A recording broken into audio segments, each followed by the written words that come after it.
ఇవాళ గతంలో మీరు మాట్లాడిన ప్రజలు సోషల్ మీడియాలో పెడతలేరా? మూసీ గురించి మీరు మాట్లాడలే, అసెంబ్లీలో మీరు మాట్లాడలే, ఆక్రమణల గురించి మీరు మాట్లాడలే. మీరు శాతగానోళ్ళు కాబట్టి మీరు ఒక్క పని చేయలే. ఈ ప్రభుత్వం కొంచెం రాజకీయంగా ఇబ్బంది వచ్చినా ఒక మంచి కార్యక్రమం చేయాలని ముందుకు వస్తున్నాం. దీన్ని ఏ విధంగా ముందుకు తీసుకెళ్తామో మీరు సలహా సూచనలు చేయండి. అంతే తప్ప కిరాయి మూకలు నెంబడేసుకొని మేము అడ్డగోలుగా మాట్లాడతాం, మేము అడ్డుకుంటామంటే ప్రతి ఒక్కడు బుల్డోజర్ నా మీద నుంచి పోవాలి, బుల్డోజర్ నా మీద నుంచి పోవాలంట. ఎన్ని బుల్డోజర్లు కొనాలనే నేను? హరీష్ కోటి కొనాలంట, రాజేందర్ కోటి కొనాలంట, కేటీఆర్ కోటి కొనాలంట. నెత్తి మీద జుట్టు లేని వాళ్ళు కూడా చాలా మంది బుల్డోజర్ నా మీద నుంచి ఫస్ట్ పోవాలంటారు. ఎన్ని బుల్డోజర్లు కొనాలి వీళ్ళ కోసము? ప్రభుత్వం దగ్గర అంత ఏడుంది? అప్పులు చేసిపోయింది కేసీఆర్. వీళ్ళందరి కోసం బుల్డోజర్లు కొనాలంటే లేవు, బుల్డోజర్లు కొనం. మీలాంటి సన్నాసుల కోసం బుల్డోజర్లు అవసరమా? దారుణమే పిచ్చుకుక్క గరిస్తే కూడా సస్తారు మీరు. మీ గురించి నేను ఆలోచన చేయాల్సిన అవసరం ఉందా? కాబట్టి మిత్రులారా, నేను ఇక్కడ ఉండే అధికారుల నుంచి శ్రేణుల వరకు ఒకటే మాట, ఒక మంచి సంకల్పంతో చిత్తశుద్ధితో ఈ కార్యక్రమాన్ని తీసుకున్నాం. రాజకీయంగా నాకు తెలుసు కొంత నష్టం కొంత కష్టం ఉంటుంది. రాజకీయాల కోసం ఈ ప్రాజెక్టును చేపట్టలేదు. ఇవాళ ఆపితే ఈ శ్రీమంతులు అందరూ వచ్చి సంచులు ఇస్తారు. ఆపినోనికి సంచులు ఎట్లా అడ్డం పడడానికే సంచులు తీసుకున్నోనికి తెలుసు సంచుల గురించి. తొలగిస్తే సంచులు ఎవడిస్తాడా? తొలగిస్తే తిట్లు వస్తాయి. తిడుతురు కదా, తిట్టనిక ఈరోజు ఈ పనులు చేస్తున్నానా? నేను రాబోయే తరాల కోసం ఒక మంచి పని చేయాలనే చిత్తశుద్ధితో నేను ప్రయత్నం చేస్తున్నా. అందుకే ఈరోజు ప్రతిపక్షాలకు నా సూచన, మీరు రాండి, ఈ ఆక్రమించుకున్న చెరువులను ఏ విధంగా ఆక్రమణలు తొలగిద్దామో, మూసీలో ఉన్న ఈ మొత్తం వ్యవహారాన్ని సరిదిద్దుదాము, నగరాన్ని బాగు చేసుకుందాము. ఇంతవరకు అంచనాలే వేయలే, ఈ మధ్యలోనే కన్సల్టెంట్ని ఫైనల్ చేసినాం, ఎట్లా కడదాము ఏం చేద్దామని. అది మొదలు కాకముందే అప్పుడే ఆయన రాగం ఎత్తుకున్నాడు. ఎందుకంటే 10 ఏళ్ళ అనుభవం అదే కదా. 1,00,000 కోట్లతో కాళేశ్వరం కట్టిండ్రు, కూలింది. ఎవడైనా సన్నాసుడు కట్టిందే వానాయంలో కూలిన సన్నాసుని ఎప్పుడైనా చూసినామా? ఇవాళ అట్లనే అనుకుంటుండు మూసీ కూడా. పెద్దలు వెనకడికి చెప్పారు, పనిమంతుడు పందిరేస్తానంట కుక్క తొక్క కలిగి కూలిందంట. కాళేశ్వరం కూడా గట్లుంది మీ ఏషానికి. మూసీలు అట్లాంటివి లేవు. ఇట్లాంటి ఆశలు పెట్టుకోకు కేటీఆర్.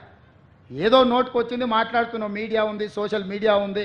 ఆ సినిమాలో ఎవడో చెప్పిండు కదా, అమ్మ గీసుకోవడానికి గడ్డం ఇచ్చావు, రాసుకోవడానికి పేపర్ ఇచ్చావు, చూయించుకోవడానికి టీవీ ఇచ్చావు. అట్లా మీ అయ్యా నీకు మొత్తం రెడీగా చేసి పెట్టిన మందిని దోషి. రాయనికే పేపరు, చూపించనికే టీవీ, ఇట్లాంటివన్నీ అడగలుగా మాట్లాడడానికి సోషల్ మీడియా మీ నాయన దోపిడీ చేసి నీకు ఇచ్చిండు. కాబట్టి ఈ అడ్డగోలుగా పనులు చేస్తున్న ప్రజలు ఎవరు హర్షించరు. అందుకే మిత్రులారా, ఇది సందర్భం కాకపోయినా కొన్ని వివరాలు ప్రజలకు చెప్పాల్సిన అవసరం ఉండి ఈ వేదిక మీద నుంచి చెప్పిన.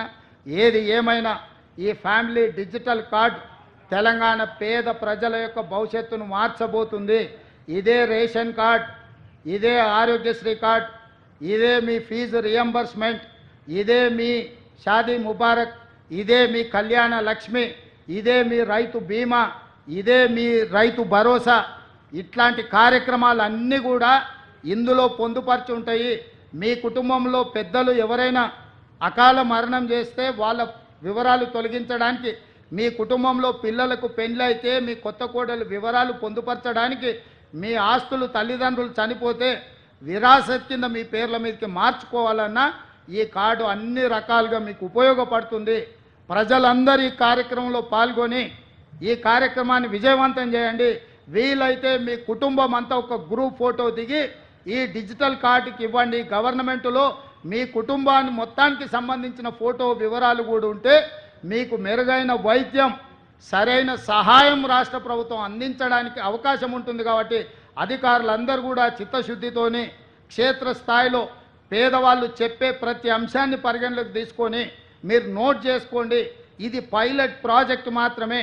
3 తారీఖు నుంచి 7 తారీఖు వరకు 5 రోజులు ఈ పైలట్ ప్రాజెక్ట్ ఇల్లు తిరిగి మీ వివరాలు పొందుపరిచి మీకు మెరుగైన సేవలను అందించడానికి ఈ ఫ్యామిలీ డిజిటల్ కార్డు తీసుకొచ్చారు. ఈ కార్డు వచ్చిన తర్వాత ఊర్లో రేషన్ కార్డు ఉన్నోళ్ళు కూడా హైదరాబాద్లో రేషన్ తీసుకునే అవకాశం వస్తుంది. ఒకవేళ హైదరాబాద్లో ఉన్నోళ్ళు అనుకోకుండా ఇంకెక్కడికైనా పోతే కూడా ఉద్యోగ రీత్యా మార్చుకోవచ్చు. ఇవన్నీ ఇందులో ఉన్నాయి. ఇంకా ఏమైనా పొందుపరచాలన్నా ఈ పైలట్ ప్రాజెక్టు తర్వాత సూచనలు ఇవ్వాల్సిందిగా ప్రతిపక్షాలను కోరుకుంటున్నా. ప్రజలకు ఒక మంచి సేవలను అందుబాటులోకి తీసుకొచ్చి ఉపయోగంగా ఉండేటట్టు బహుళ ప్రయోజనం ఉండాలి కార్డుతోని. అన్ని రకాలుగా పేదలకి ఈ కార్డు ఉపయోగపడాలి. రేషన్ కార్డు లేనోళ్ళందరూ ఈ అవకాశాన్ని ఉపయోగించుకోండి. మేము ప్రజా దర్బారు పెట్టినా ఏది పెట్టినా రేషన్ కార్డులకు వస్తున్నారు. ఇవాళ అధికారులు మీ దగ్గరకు వస్తారు. ఈ అవకాశాన్ని ఉపయోగించుకొని మీ కుటుంబాల రేషన్ కార్డులు తీసుకోండి. భవిష్యత్తులో మీ సంక్షేమ పథకాలు అమలు జరగాలంటే family digital card, one state one card, ఈ అవకాశాన్ని వినియోగించుకోవాల్సిందిగా రాష్ట్ర ప్రజలందరికీ కంటోన్మెంట్ నుంచి నేను విజ్ఞప్తి చేస్తున్నా.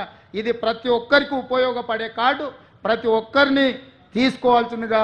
మీడియా మిత్రులకు కూడా మీ ఆరోగ్య భద్రత కార్డుతో సహా దీనికి లింక్ అయి ఉంటుంది. మీరు కూడా ఈ కార్డు తీసుకోండి.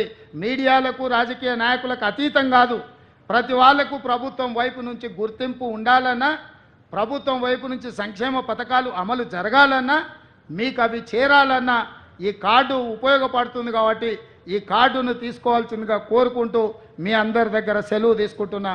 ధన్యవాదాలు మిత్రులారా.